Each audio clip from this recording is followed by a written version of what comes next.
To everyone impacted by this tragedy, especially to long-term care staff, residents, and their families, our government hears you, and we will do right by you.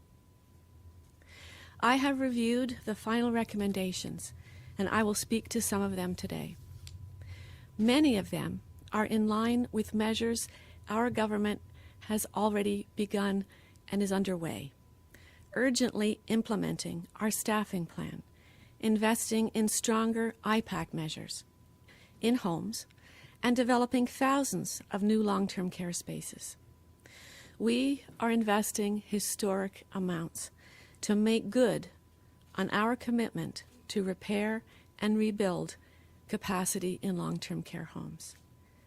We have over 20,000 new and over 15,000 upgraded spaces in development, more than 60% of our goal of creating 30,000 new spaces in a decade. And overall, our government is investing more than $9.6 billion, new dollars, in response to the pandemic to shore up staffing and modernize our long-term care homes. Many of the recommendations require further investigation, and I will be providing regular public updates on our progress. The report recommends offering counseling to all residents and staff, and I would urge every long-term care operator to do this immediately. The commissioners are right in identifying the trauma experienced by residents and staff, and those residents and staff need support. The commissioners recommend separating the development of long-term care homes from their operation, and I've spoken to operators and developers who are interested in pursuing this type of model, and there are many positives with very few negatives. This is an interesting model, and the ministry will continue to explore it. The report recommends accelerating the implementation of our government's historic staffing plan. We are making progress and expanding the pipeline to get more staff into homes where we know they are sorely needed.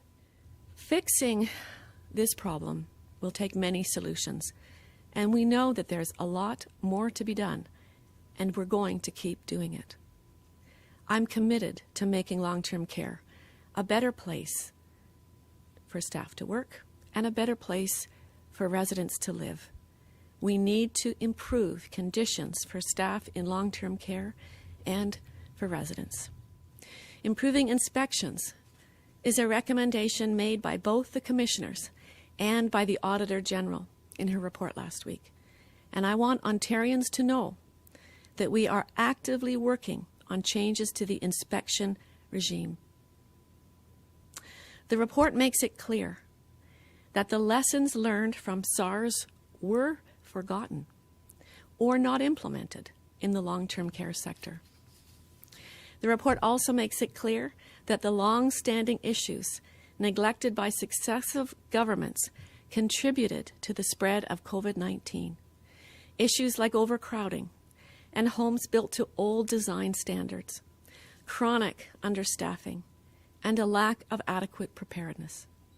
The Commission's insights will help us move forward and ensure that history does not repeat itself.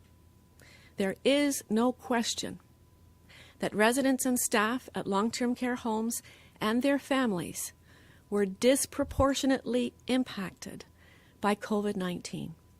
And as I said in my testimony to the Commission, we cannot let their experience be in vain, and we will not let their experiences be in vain.